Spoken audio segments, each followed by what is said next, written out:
little bit about the separations of power principle that underlies the Constitution, along with the executive branch's authority of appointment and removal as outlined in Section 2, Article 2 of the Constitution's Appointment Clause. The Appointment Clause says that the President shall nominate and by and with the advice and consent of the Senate shall appoint ambassadors, other public ministers, and consuls, judges of the Supreme Court, and all other officers of the United States. Yet it says very little about how these officers should be removed thereafter. It also states that the executive power shall be vested in a president, yet this is a broadly defined authority since there is no set definition of what executive power means. It could be either a mere designation of explicitly laid out authorities, or it could mean that inherently the job of being president means multitude of different authorities.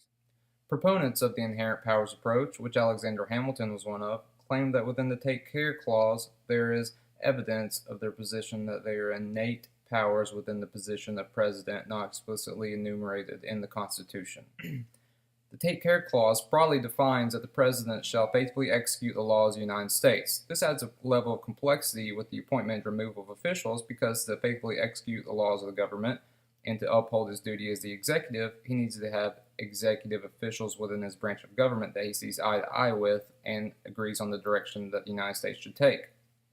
So, impeachment is the only thing that the Constitution explicitly says on the removal of officials, and this can mean that there is an entanglement in government responsibility between the branches. What does it take for the president to faithfully execute the laws? So while the Appointment Clause mandates that the President shall nominate and by and with the advice and consent of the Senate shall appoint ambassadors, other public ministers, and other such major government positions, it makes a distinction in stating that Congress may by law vest the appointment of such inferior officers as they think proper in the President alone, in the courts of law, or in the heads of departments. This makes it necessary to define exactly what makes a major government official and a minor government official. This has been brought up to the Supreme Court several times in stating that Congress has delegated this responsibility to another body to appoint a major government position. And this is up to the Supreme Court to decide and make this definition of major and minor offices. Another issue of executive privilege is the dismissal of executive officials. Some reason that if it takes an act of Congress to appoint an official, well, it should take an act of Congress to remove them, such as Alexander Hamilton, who in the Federalist Papers claimed that they should also have the right for Congress to remove an executive officer. Yet, traditionally, this has not been abided by, and the President has had full reign over dismissing subordinates as he sees fit, because it is under a broadly defined authority of the executive to be able to faithfully execute the laws, and he needs people that see and agree on how government should be conducted in general, and to remove them if they do not live up to his standards. Two more aspects of executive privilege are the aspects of presidential confidentiality and presidential immunity. Some claim that the president deals with top secret and confidential knowledge on a day-to-day basis, such as information gathered from the CIA, and this information is imperative to keep secret for national security reasons. Yet, at what point does a need to investigate supposed wrongdoings and misdemeanors of law that the president may have possibly been accused of participating in supersede this doctrine of presidential confidentiality? So, it's meant as a defense of partisan bickering and in-branch bickering of investigating one branch or the other and stifling government function. So, nonetheless, within the Watergate case, we see that this was a main argument of Nixon in claiming that he had no right to give up such doctrines that were demanded by the Judiciary Committee and the Senate investigation committees. In 1972, 7 men broke into the Watergate facility, which is in Washington, D.C., and the headquarters of the Democratic National Committee. All were arrested and eventually tied to either the White House or the Committee to Re-elect the President.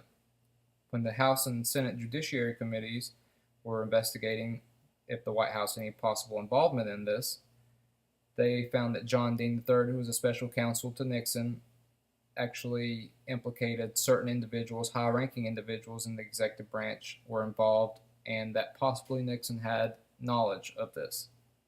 Then Alexander Butterfield, who was an advisor to Nixon, claimed that Nixon had videotapes set up of the Oval Office so that all meetings and sounds could be heard. So the Senate Judiciary Committee appointed Archibald Cox to be the special investigator and tried to compel Nixon to give over these tapes. And at first he gave over an highly edited summary after Cox had went to the district court to gain some type of approval. And then once Cox went back and asked for the real thing, Nixon tried to force the head of Judiciary Committee to fire Cox.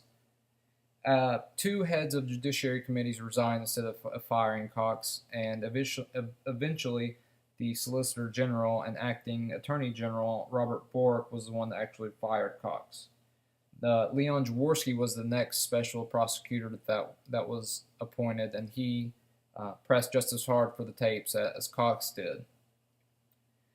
But once Nixon released some highly edited versions with buzzing sounds, the special prosecutor went to the district court asking for a subpoena, and Nixon implied that he had special executive privilege of confidentiality and immunity to lawsuits because this information was highly confidential and urgent to the national security of the government, was what he was trying to say. And so then the Supreme Court took the case up on expedited review.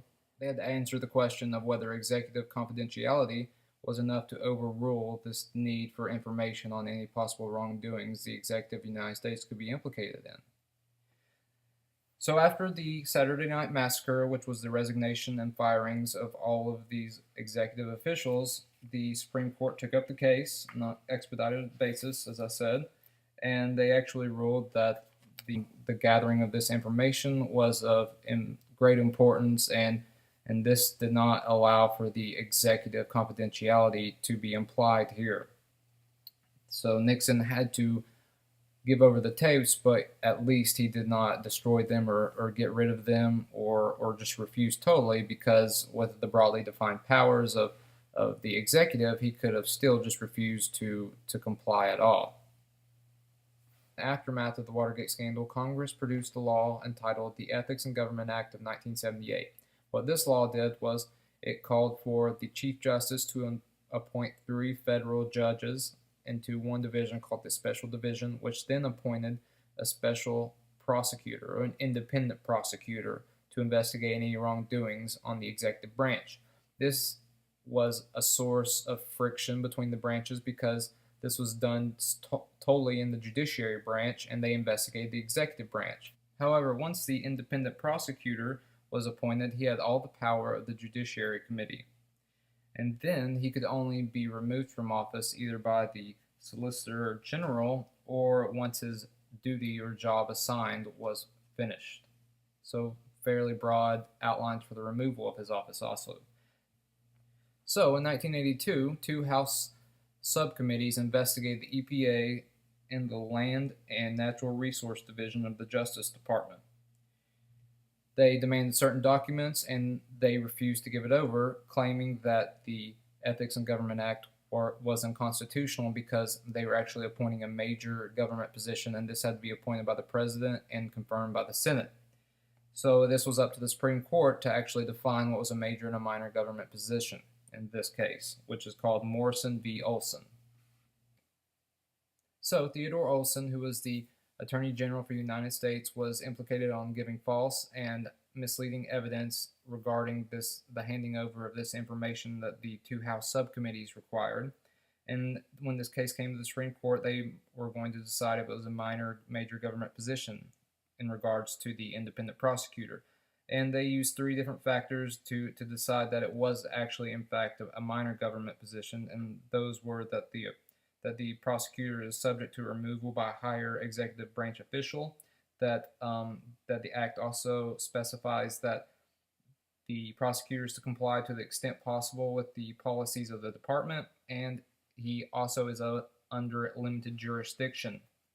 So, these three factors constituted the reason why this independent prosecutor was a minor position. Except this does not end the matter, because it was also challenged if Congress could place the authority to appoint an executive officer with outside the executive branch itself, because some feared, such as in Scalia's dissent, that this could be a source of partisan bickering and challenging one branch to the other. And when this case came to the Supreme Court, they were going to decide if it was a minor, major government position in regards to the independent prosecutor. And they used three different factors to decide that it was actually, in fact, a minor government position. And those were that the prosecutor is subject to removal by a higher executive branch official, that the act also specifies that the prosecutor is to comply to the extent possible with the policies of the department, and he also is under limited jurisdiction. So, these three factors constituted the reason why this independent prosecutor was a minor position. Yet this did not end the matter, because it was also challenged if Congress could place the authority to appoint an executive officer with outside the executive branch itself, because some feared, such as in Scalia's dissent, that this could be a source of partisan bickering and challenging one branch to the other. Yet this law was eventually upheld because of the recent memory of the Watergate scandal and the fear of an executive corruption. And this was partly, I assume, a reason why this law was deemed constitutional in the end. So, 200 years later, after a fear of the British monarchy and the possible implications for the new government that the founders implied when they were creating the Constitution, that fear of a tyrant still remains to some extent or another.